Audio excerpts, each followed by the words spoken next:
তার মুখ থেকে যখন কাপড়টা সরিয়েছে, আল্লাহর রাসূল কাপড়টা সরানোর পরে সঙ্গে সঙ্গে ছোট বাচ্চার মতো হাউমাউ করে কাঁদতে আরম্ভ করেছে।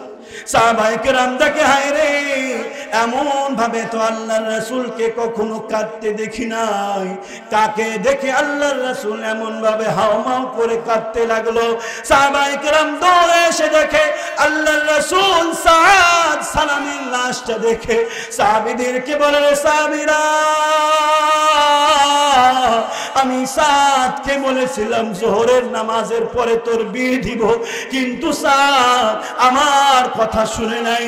সে যুদ্ধের ময়দানে ঝাঁপিয়ে পড়েছে, নিজের জীবনকে দেওয়ার জন্য প্রতিযোগিতামূলক আচরণ করে সে তার জীবনকে দিয়ে দিয়েছে। সাদ সালামী রাদিয়াল্লাহু তাআলা আনহু আল্লাহর রাসূল সাল্লাল্লাহু আলাইহি ওয়াসাল্লামকে এসে বলে, ইয়া রাসূলুল্লাহ, আমার বড় আশা, আমি দেখতে কালো, আমি গরিব একজন সাহাবী, আমার বড় আশা যে আমি বিয়ে করব। আল্লাহর রাসূল সাল্লাল্লাহু আলাইহি ওয়াসাল্লাম লম্বা ইতিহাস। সাদ সালামের জন্য একজন মদিনার সবচেয়ে সুন্দরী যারে লকব দেয়া হয়েছিল হুরে মদিনা, তার সাথে আল্লাহর রাসূল সাল্লাল্লাহু আলাইহি ওয়াসাল্লাম বিয়ে ঠিক করলেন। সাদ সালামীর কাছে টাকা নাই, বিয়ে যে করবে বিয়ের বাজার করার মতো টাকা নাই। সাদ সালামীর জন্য আল্লাহর রাসূল নিজেই তার বিয়ের জন্য কালেকশন করলেন। বলুন না সুবহানাল্লাহ। আল্লাহর রাসূল সাল্লাল্লাহু আলাইহি ওয়াসাল্লাম কিছু টাকা সাদ সালামীর হাতে দিয়া এবার সাদ সালামীর বলে, রে সাদ, তোমার বিয়ে আমি যোহরের নামাজের পরে দেব, তুমি বাজারে গিয়ে তোমার বিয়ের সামগ্রী বাজার করে নিয়ে আসো। সাদ সালামী এবার বাজার করতে গিয়েছেন। বাজার করছেন এমন সময় মদিনার বাজারে কে যেন বলে, হায়রে, যুদ্ধের দামামা বেজে গিয়েছে, আল্লাহর রাসূল বোধহয় আর পৃথিবীর বুকে বেঁচে নাই। সাদ সালামী সঙ্গে সঙ্গে দোকানদাররে ডাক দিয়ে বলে, দোকানদার, বিয়ে করার আমার দরকার নাই, যুদ্ধের দামামা বেজে গিয়েছে, আল্লাহর রাস্তায় আমার জানকে দিতে হবে, প্রতিযোগিতা থাকা লাগবে, অন্যান্য সাহাবীরা শাহাদাত বরণ করে তারা জান্নাত পেয়ে যাবে, আমিও যদি পিছপা হয়ে যাই তাহলে প্রতিযোগিতামূলক আচরণ আমার থাকলো না। সাদ সালামী তার বিয়ের বাজার না করে একখানা তলোয়ার কিনে, কালো কাপড় কিনে তার মুখটাকে ঢেকে নিয়েছে যাতে করে রাসূল দেখতে না পায়। বলুন না সুবহানাল্লাহ। কারণ রাসূল তারে বলেছে তোমার বিয়ে দিব, রাসূল যেন দেখতে না পায়, এই জন্য সে কালো কাপড় দিয়ে মুখটা ঢেকে একটা ঘোড়া নিয়ে যুদ্ধের ময়দানে ঝাঁপিয়ে পড়েছে। সাহাবায়ে কেরামরা দেখে, হায় রে, একজন মানুষ যার মুখটা ঢাকা রয়েছে, কে যুদ্ধের ময়দানে ঢুকে পড়ল? সে যুদ্ধের ময়দানে ঢুকে কাফেরদেরকে এমন ভাবে কচু কাটা করতে আরম্ভ করলো। তার এই জজবা দেখে সমস্ত সাহাবী যুদ্ধের ময়দানে ঝাঁপিয়ে পড়েছে। আল্লাহ রাব্বুল আলামিন সে যুদ্ধে মুসলমানদেরকে জয়দান করেছে। বলুন না সুবহানাল্লাহ।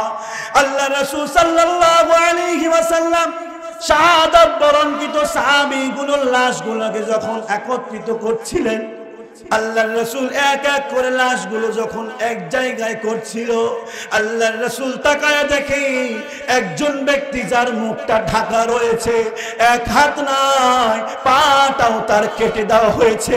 আল্লাহর রাসূল সাল্লাল্লাহু আলাইহি ওয়াসাল্লাম তার মুখ থেকে যখন কাপড়টা সরিয়েছে, আল্লাহর রাসূল কাপড়টা সরানোর পরে সঙ্গে সঙ্গে ছোট বাচ্চার মতো হাউমাউ করে কাঁদতে আরম্ভ করেছে।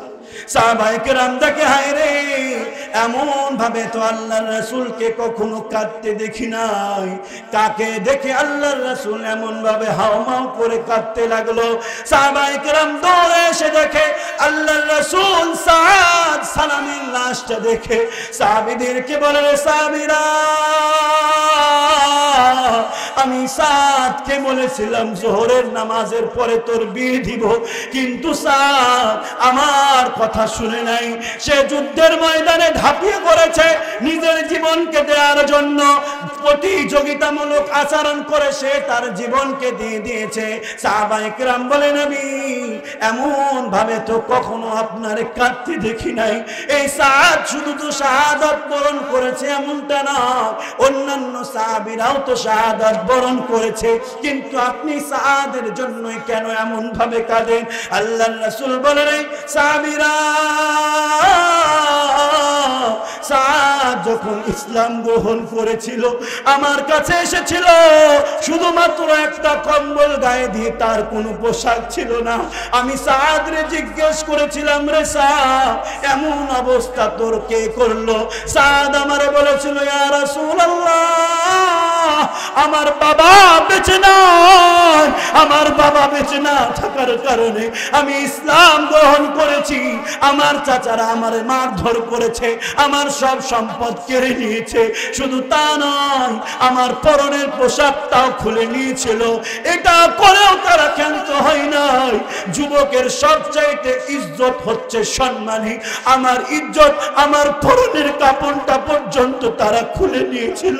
আমি উলঙ্গ অবস্থায় এসে আমার মার ডাক দিয়ে বলেছিলাম, রে মা একটা কাপড় দাও, যে কাপড়টা দিয়ে আমি আমার ইজ্জতটা দেখে নবীর কাছে যেতে পারবো। আল্লাহর রাসূল বলে, আমি সাদ রে বলেছিলাম, রে সাদ তোর আপন বলতে কি কেউ ওই সময় ছিল না? সাদ আমারও বলেছিল, ইয়া রাসূলুল্লাহ আমার বাবা বেঁচে থাকলে এমন আচরণ আমার সাথে কেউ করতে পারতো না। সাদ বাবা হারা, আমি রাসূল নিজেও কখনো বাবারে দেখি নাই, যার কারণে সাদের প্রতি আমার ভালোবাসা বেশি। বলুন না সুবহানাল্লাহ। বাবা তুমি কেমন আছো ছোট্ট মাটির ঘরে, তোমার কথার হৃদয় মাঝে পড়ছে বারে বারে। আল্লাহ রাসূল সাহাবায়ে কেরামদেরকে ডাক দিয়ে বলে, ও আমার সাহাবীরা, সাদ সালামী ছিল এতিম, বাবা হারা, এই জন্য তারে দেখে আমার কষ্ট হয়। সাহাবায়ে কেরাম সাদ সালামীর জানাজার ব্যবস্থা করলো। সাল্লাল্লাহু আলাইহি ওয়াসাল্লাম জানাজায় যাবেন, এমন সময় আল্লাহর রাসূল জানাজায় যাচ্ছেন। জানাজায় যাওয়ার সময় সাহাবায়ে কেরাম খেয়াল করে দেখে আল্লাহর রাসূল বুড়ো আঙ্গুলের, পায়ের বুড়ো আঙ্গুলের উপরে ভর দিয়ে যাচ্ছে। সাহাবায়ে কেরাম এমন দৃশ্য দেখলেন। এরপরে আল্লাহর রাসূল জানাজার পরে সাদ সালামীর কবরে নিজেই নামলেন। বলুন না সুবহানাল্লাহ। সাদ সালামীর কবরে নেমে আল্লাহর রাসূল সাহাবায়ে কেরামদেরকে ডাক দিয়ে বলেন, ও আমার সাহাবীরা, দে দে আমার সাদ রে আমার বুকের মধ্যে তুলে দে। বলুন না সুবহানাল্লাহ। সাহাবায়ে কেরাম বলেন, আল্লাহর রাসূল সাদ রে কোলে নিয়ে হাওমাও করে কাঁদছিলেন। আমরা কিছুক্ষণ পরে খেয়াল করে দেখলাম আল্লাহর রাসূল সাদরে কবরে নামানোর পরে মুস্কি মুস্কি হাসতে আরম্ভ করেছে। বলুন না সুবহানাল্লাহ। কয়টা অবস্থা? তিন অবস্থা। আল্লাহর রাসূল বুড়ো আঙ্গুলের উপরে ভর করে গেলেন, এরপরে কাঁদলেন, এরপরে হাসলেন। প্রশ্ন আছে না নাই, কেন এমনটা করলেন? সাহাবায়ে কেরামদের মনের মধ্যে এমন প্রশ্ন ছিল, তবে তৎক্ষণাৎ তারা এই প্রশ্ন করে নাই, কারণ তারা আদবওয়ালা ছিলেন। তবে দুঃখজনক হলেও সত্য, সমাজের মধ্যে কিছু মানুষ আছে দেখবেন যে হুজুর যদি ওয়াজ করে মাঝখান দিয়ে হুট করে দাঁড়িয়ে বলে, রাজনীতির কথা বললে কিসের জন্য? কিন্তু উনি কিন্তু বুঝাচ্ছিলেন অন্য একটা বিষয়। মাঝখান দিয়ে কথা বলে এমন মানুষ নাই, তবে আমাদের এলাকায় আলহামদুলিল্লাহ নাই। বলেন আলহামদুলিল্লাহ। সম্মানিত উপস্থিতি, কয়টা অবস্থা? তিনটি অবস্থা।